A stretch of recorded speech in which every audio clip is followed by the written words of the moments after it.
Hey folks, it's Eric with ADAPT. We're going to cover chamber check, mag check, loading and unloading with the pump action shotgun. So first thing you're going to need to learn is where your action release is. Here on the 870, it's going to be forward of the trigger guard. On some of the 500s, it's going to be kind of underneath in the rear. So find your action release, and as we pull it back, we're just going to crack it open. Again, we don't want to go too far. If it was loaded, we'd be racking a round out or maybe loading one in. So a chamber check is just visually or tactilely checking the condition of that chamber, seating the action forward, and then I'm also going to do my magazine check, feeling the back of the follower in the magazine tube. I now know the condition of this weapon is unloaded. When we're on the range, we receive the command, firing drill, load and make ready. We started off with that chamber check and mag check. Now, if we're going to be running the action back to load it, might as well go all the way. Chamber check all the way back.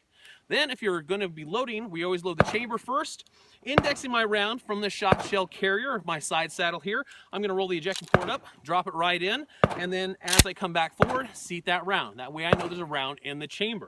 Then I'm going to follow through with loading the magazine tube. I'm going to index right here off the bottom of the trigger guard as I jam it in, get my thumb stage behind it, push it forward all the way into the tube, make sure it clicks, and then rinse and repeat as necessary until I get the magazine tube fed with as many rounds as I want to. At the end of our shooting exercise, we're going to be given the command to unload. Unload. Again, we're going to bring it in kind of here, retention ready, so we have good control. Hit that action release, and as I crack it back, I'm going to start staging my firing hand underneath the ejection port, letting gravity come back, and as I ease the bolt all the way back, I'm going to have two rounds fall out. We have the one coming out of the chamber and the one rolling off the top of the elevator. So I have those two. I'm going to go ahead and put them back in my side saddle just because it's here. It's convenient. Where I'm going to be loading from next.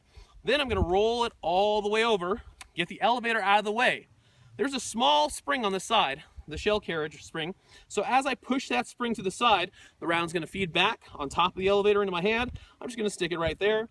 Finish off with my final chamber check and magazine check. I do a tactile and a visual one.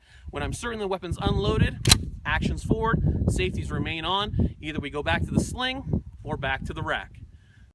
All right, now we want to cover the left-handed because we know there's some left-handed shooters out there. So again, chamber check, mag check, loading, unloading with the shotgun, left-handed. Again, we want to find that action release, this time in front of the trigger guard, and pull back. I can tactile, visually check the chamber, condition of the weapon. If we receive the command to load and make ready, I'm going to run that all the way back. Then I can index from my shell carrier.